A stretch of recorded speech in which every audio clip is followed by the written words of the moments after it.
Hello guys, how are you all. Hope सभी well होंगे, fit होंगे, फाइन होंगे और मचा रहे होंगे यार। So guys, today will discuss the beautiful question from the topic lenses. Okay, so let's start. So as you can see guys, this question asked the AI EEE 2004. Okay, 2004 में पूछा गया है question. So let's read the question. A plano convex lens of refractive index 1.5 and radius of curvature 30 centimeter is silvered at the curved surface.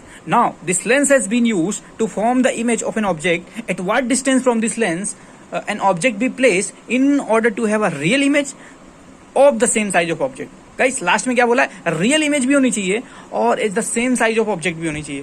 देखो real image का क्या मतलब है, आपको ये पता होगा M N R divide by MPV. Hope सभी को पता होगा इसी. मैग्निफिकेशन नेगेटिव क्या मतलब है, रियल इमेज है. और मैग्निफिकेशन पॉजिटिव का क्या मतलब है कि वर्चुअल इमेज है. तो गाइस लास्ट में क्या बोला है, रियल इमेज मतलब मैग्निफिकेशन क्या है, मैग्निफिकेशन क्या है, नेगेटिव है. और as the same size of object मतलब मैग्निफिकेशन 1 भी है, तो मैग्निफिकेशन 1 भी है और नेगेटिव है, तो मैग्निफिकेशन कितना हुआ, -1 होगा. ओके, सो ये हम लास्ट लाइन से कंक्लूड कर सकते हैं. अब देखो हम लाइन बाय लाइन क्वेश्चन को एनालाइज करेंगे, क्वेश्चन में क्या बोल रहा है और क्या पूछ रहा है. ओके, सो देखते पहले भी क्या बोल रहा है, plano convex lens of refractive index 1.5. तो गाइस अपने पास क्या है, एक प्लेनो कॉन्वेक्स लेंस है. ओके, प्लेनो कॉन्वेक्स अपने पास एक लेंस है. ओके, अब यहाँ पे क्या बोला, इसका रिफ्रैक्टिव इंडेक्स कितना दिया है, 1.5. क्यों that 1.5. Okay, radius of curvature कितना दिया है, इसका रेडियस ऑफ कर्वेचर कितना दिया है, 30 centimetre. Okay, 30 centimetre. It is silvered at the curve surface, मतलब कर्व सरफेस हम लोगों ने इसको सिल्वरिंग कर दी है, something like that. Curve surface पे सिल्वर्ड है. Okay, now this lens has been used to form the image of an object. At what distance from this lens an object be placed in order to have a real image. मतलब हमको क्या find करना है, you की value find करनी है. You की value किसके लिए, और यू की वैल्यू ऐसी यू की वैल्यू फाइंड करनी है जहां पे मैग्निफिकेशन कैसा है, 1 हो और नेगेटिव भी हो. 1 भी होना चाहिए, नेगेटिव भी होना चाहिए. देखो अब यहाँ पे क्या होगा, जैसे ही आपने इस लेंस की आपने सिल्वरिंग की, वैसे ये क्या करने लगेगा, मिरर की तरह बिहेव करेगा. जी हाँ, लेंस है लेकिन ये मिरर की तरह बिहेव करने लगेगा. क्यों करेगा बिहेव, क्योंकि लाइट क्या होगी, अगर देखो लाइट अगर यहां से आई, मान लो कोई ऑब्जेक्ट है यहाँ पे, लाइट अगर यहाँ से आएगी तो सबसे पहले लेंस से टकराएगी. देन लेंस से टकराने के बाद क्या होगी, रेडर से denser bend toward the normal. Guys lens से फिर अब मिरर से फिर वापस निकलेगी तो लेंस से, मतलब lens mirror lens. Okay, lens mirror lens. देखो यहाँ पे लेंस, ये मिरर एंड लेंस. तो क्या हो रहा है कि ये अल्टीमेटली लाइट को रिफ्लेक्ट कर रहा है, मतलब ये लेंस नहीं है, ये अल्टीमेटली मिरर बन चुका है. ओके, सो ये मिरर बन चुका है. तो इसका जो कॉम्बिनेशन की जो फोकल लेंथ होगी वो हम निकाल सकते हैं यहाँ पे, है ना. फोकल लेंथ अपने को पता चल जाएगा.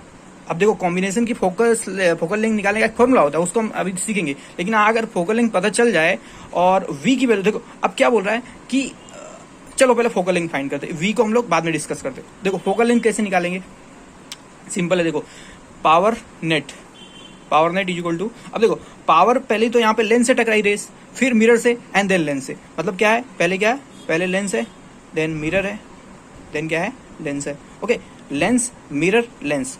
तो देखो पावर नेट इस तरीके से लिखा जाएगा. अब देखो पावर का जो फॉर्मूला होता है मिरर के लिए, गाइस मिरर फॉर्मूला क्या होता है, 1/f = 1/v + 1/u.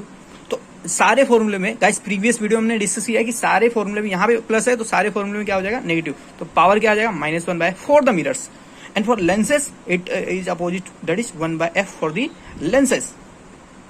और मिरर्स के लिए -1/f. तो देखो अल्टीमेटली क्या बिहेव कर रहा है, मिरर की तरह. क्यों, क्योंकि लाइट रिफ्लेक्ट हो रही है. Reflection is the property of mirror, by refraction is the property of lenses.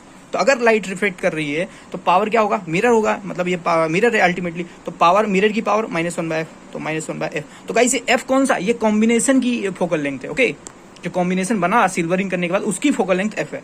अब देखो पावर लेंस तो 2 टाइम्स ऑफ पावर लेंस बोल सकते हैं. और लेंस की पावर क्या होती है, +1/f, 1/fl. गाइस हम लोग fl लिख लेते हैं, हमको पता चले कि fl अलग है और f अलग है. f क्या है, कॉम्बिनेशन की फोकल लेंथ, और fl क्या है, ये जो अपना प्लेनो कॉन्वेक्स लेंस है ना उसकी फोकल लेंथ है ये. ठीक है, और यहाँ पे पावर ऑफ मिरर. तो मिरर कौन सा मिरर बन चुका है, केव है ना, तो कॉनकेव मिरर बन चुका है. और कॉनकेव की फोकल लेंथ कैसी होती है, नेगेटिव. लेकिन मिरर का पहले तो फॉर्मूला लगाएंगे. देखो मिरर का फॉर्मूला क्या होगा, -1/f. तो यहाँ पे हम लोग लिखेंगे -1/f. ठीक है, अब देखो -1/f ये तो हमको कैलकुलेट करना है, f तो हमको चाहिए. अब देखो 2 टाइम्स ऑफ fl, 2/fl. अब देखो fl हम लोग कैलकुलेट कर सकते हैं. fl क्या है, इस प्लेनो कॉन्वेक्स लेंस की क्या है, फोकल लेंथ है. तो इसका डायरेक्ट फॉर्मूला क्या होता है, प्लेनो कॉन्वेक्स लेंस अगर अपने पास आ जाए तो डायरेक्ट इसकी फोकल लेंथ हम लोग कैसे निकालते हैं, by the formula F equal to, इसको एफ लिखते हैं हम, यहाँ पे एफ एल समझ जाएंगे उसको। एफ क्या होता है, प्लस आर अपॉन, कॉन्वेक्स है तो कॉन्वेक्स चाहे लेंस हो चाहे मिरर, हमेशा फोकल लेंथ क्या होगी, पॉजिटिव होगी। तो plus R upon N minus one होता है फॉर्मूला। ओके, अगर इक्वी कॉन्वेक्स होता है यहाँ पे 2 आ जाता है, ठीक है। यहाँ पे प्लेनो कॉन्वेक्स है तो नीचे डिनोमीटर में 2 नहीं आएगा। तो देखो आप फोकल लेंथ यहाँ से निकल सकती है, plus R upon, F L बोल देते, चलो एफ एल बोल देते। एफ एल क्या आ जाएगा, प्लस आर, आर की वैल्यू कितनी है 30 अपॉन रिफ्रैक्टिव इंडेक्स कितना है लेंस का, देखो रिफ्रैक्टिव इंडेक्स कितना 1.5, तो 1.5 माइनस 1/2। तो गाइस एफ एल क्या आ गया अपना, सॉरी एफ एल क्या आ गया, 60 आ गया, 60 सेंटीमीटर। ओके, अब एफ एल को हम लोग यहाँ पुट कर सकते हैं, देखो 2/FL, एफ एल कितना 60 है। अब देखो पहले तो हम लोग यहाँ पे लेंस है ना, तो लेंस फॉर्मूला लगाया। अब देखो यहाँ पे थोड़ा सा कंफ्यूजन क्रिएट हो जाता है कभी कभी कि हमको पहले क्या करना है, जैसे पावर नेट मैंने क्या बोला कि ये यहाँ पे जो कॉम्बिनेशन अल्टीमेटली मिरर की तरह बिहेव कर रहा है, तो हम पावर नेट में मिरर का फॉर्मूला लिखेंगे, और मिरर का फॉर्मूला क्या होता है -1/f, तो पहले लिख दिया। अब देखो लेंस है तो लेंस का फॉर्मूला लगा दिया, पावर का क्या फॉर्मूला होता है लेंस का 1/f, उसी तरीके से पावर ऑफ मिरर का -1/f। अब जो f रखना है वो भी विद साइन रखना है, मतलब पावर तो रखा विद साइन, लेकिन जो फोकल लेंथ है उसको भी विद साइन रखना है। अब देखो कॉनकेव है यहाँ पे, कॉनकेव मिरर, मिरर कैसा कॉनकेव है, तो यहाँ पे -1/f तो लिखा, क्यों, क्योंकि मिरर का फॉर्मूला था वो पावर का, लेकिन फोकल लेंथ को भी साइन के साथ रखना है, मतलब क्या है -1/f। अब f क्या है, कॉनकेव, और कॉनकेव की फोकल लेंथ नेगेटिव होती है, तो मिरर के लिए तुम लोग direct r equal to 2f formula लगाते हैं। तो r की वैल्यू कितनी है 30 है, और 2f, तो f की वैल्यू कितनी आ रही है 15। गाइस यहाँ पे 15 नहीं होगा, ध्यान देना, ये -15 होगा, क्योंकि कॉनकेव है ये, है ना, -15। तो इस -15 को यहाँ पे रखना है। ओके, तो ये अल्टीमेटली क्या हो जाएगा, प्लस हो जाएगा। समझ में आया ना? ये देखो पहले हमने मिरर का फॉर्मूला लगाया, मिरर का क्या होता है -1/f, लेंसेज का +1/f, तो मिरर का फॉर्मूला लगा दिया -1/f, लेकिन अब f क्या है उसको भी विद साइन रखना है, उसको भी विद साइन रखना, मतलब ये कॉनकेव है और कॉनकेव फोकल लेंथ नेगेटिव होती है, तो -15 यहाँ पे रखा, अल्टीमेटली माइनस क्या हो गया, ये माइनस और इसका एफ भी माइनस में, तो माइनस प्लस। ओके, अब देखो हम यहाँ से फोकल लेंथ ऑफ कॉम्बिनेशन निकाल सकते हैं, तो 1/f -1/f equal to, guys यहाँ पे 1/30 प्लस 1/15, तो ये 1/f इक्वल टू क्या हो जाएगा, एलसीएम यहाँ पे 30 और 1 + 2, that is 3/30, that is equal to the 1/10, मतलब focal length of the combination is given that -10 centimetre आएगी। ओके, ये माइनस में आ रही, मतलब क्या है कि मिरर तो है, ये अल्टीमेटली मिरर है, और कौन सा मिरर है, कॉनकेव मिरर है जी, अल्टीमेटली क्या है, कॉनकेव मिरर है ये। अब देखो हमको क्या फाइंड करना था, हमको तो यू चाहिए। क्वेश्चन में देखो क्या लिखा है, at what distance from this lens an object we place in order to have a real image of the same size of object. हाँ, real image same size of object हमको समझ में आ गया, लेकिन क्या बोला, यू की वैल्यू हमको फाइंड करनी है, यू की फाइंड करनी है, और फोकल लेंथ तो पता है। गाइस ये अब जो कॉम्बिनेशन था ये मिरर बन चुका था, और उस मिरर की हम लोग ने फोकल लेंथ फाइंड कर लिए हैं। अब देखो इस कॉम्बिनेशन के बारे में अब हम डिस्कस करेंगे, अब हम सब भूल जाएंगे ये कॉम्बिनेशन है, ये मिरर है, और देखो कौन सा मिरर है, भाई मिरर तो है, लेकिन कौन सा मिरर है, मिरर क्यों है, क्योंकि अल्टीमेटली लाइट रिफ्लेक्ट हुई, लेकिन कॉन्वेक्स मिरर है कि कॉनकेव मिरर है। गाइस फोकल लेंथ से हम पता लगाएंगे, फोकल लेंथ -10 है, अब -10 है मतलब कॉन्वेक्स मिरर हो ही नहीं सकता, मतलब ये कॉनकेव मिरर है। तो पहले तो हमने पता लगा मिरर है, अब हमने फोकल लेंथ निकाल के ये भी पता लगा लिया कि ये कॉनकेव मिरर है। अब क्या बोल रहा है क्वेश्चन में, हमको यू की वैल्यू फाइंड करनी थी, ठीक है। और क्वेश्चन में बोला है कि मैग्निफिकेशन होता है 1। क्या बोला क्वेश्चन में, मैं रीड कर देता हूं एक बार, at what distance from this lens an object be placed in order to have a real image of the size of object. मतलब क्या बोल रहा है कि मैग्निफिकेशन 1 भी हो और माइनस भी हो, क्योंकि रियल बोला है तो -1, सेम साइज ऑफ ऑब्जेक्ट बोला है तो 1। तो गाइस मैग्निफिकेशन 1 है।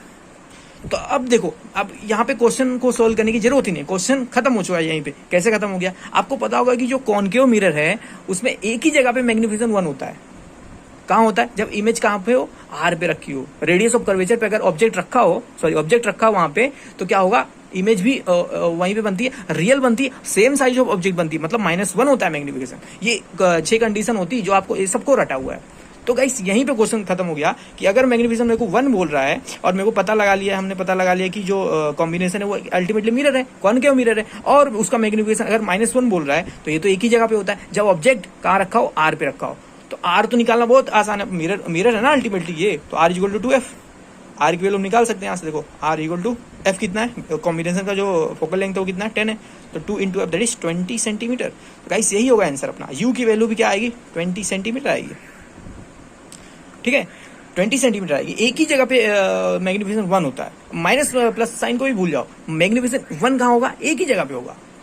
फिर भी हमने कंसेप्ट लगाया कि अगर रियल है भाई तो मैग्निफिकेशन -1 होगा, ये भी ठीक है, लेकिन 1 तो एक ही जगह पे होता है, 1 तो एक ही जगह पे होता है कि अगर ऑब्जेक्ट को मैं कहाँ रखूँ, रेडियस ऑफ कर्वेचर रखूँ, तो इमेज कैसी बनती है, रियल इन्वर्टेड बनती है, मतलब इमेज होती है रियल और इन्वर्टेड होती है और सेम साइज ऑब्जेक्ट होती है, ठीक है। तो इस तरीके से कोई बात नहीं यार, इससे भी चेक करना चाहो ना गाइस, यहाँ से अगर मैं मिरर फॉर्मूला भी लगा दूं कि अल्टीमेटली मिरर है, ये अल्टीमेटली कॉम्बिनेशन क्या है, मिरर है, तो मिरर फॉर्मूला लगाएंगे 1/f = 1/v + 1/v। गाइस यहाँ से भी आप कैलकुलेट कर सकते हो। देखो फोकल लेंथ तो आप -10 रखना, u की वैल्यू हमको फाइंड करनी है, u की वैल्यू फाइंड करनी है, और v की वैल्यू हम गेस करेंगे। कैसे गेस करेंगे भाई, बात तो वही हुई अब यहाँ पे समझो, क्योंकि v की वैल्यू अब हमको पता रहेगा कि जो फाइनल इमेज बनती है, अगर बोल रहा है -1 है तो मतलब फाइनल इमेज कहाँ बन रही है, r पे बन रही है, तो आप v की वैल्यू यहाँ क्या रखना, 20 रखना, और वही माइनस के साथ, बिकॉज अगर रेज इधर आएंगी तो पोल से डिस्टेंस इधर मेजर होगा, तो ये -20 आएगा। ओके, ये -20 आप रखना इसको।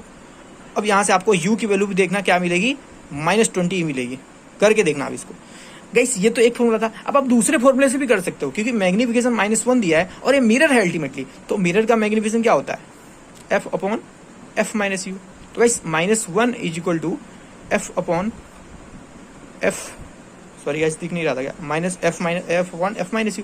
अब देखो यहाँ से भी, अब f तो पता ही हमको -10 है, अब डायरेक्ट आप यहाँ से कैलकुलेट करो, u की वैल्यू कितनी आएगी, 20 आएगी। एक बार कैलकुलेट कर सकते हैं ये वाला, है ना, -1 × f - u। तो गाइस f की वैल्यू कितनी है, -10 - u = -10।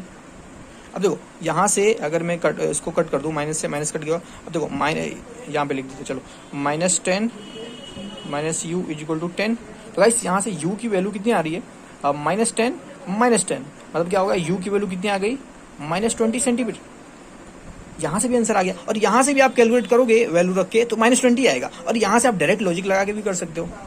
ओके, सो गाइस मुझे पता है इस क्वेश्चन में थोड़ी सी कंफ्यूजन होती है, बेसिकली इस वाले पार्ट में थोड़ी सी कंफ्यूजन होती है, लेकिन मैंने इसको बहुत अच्छे से क्लियर करने की कोशिश की आप सभी को।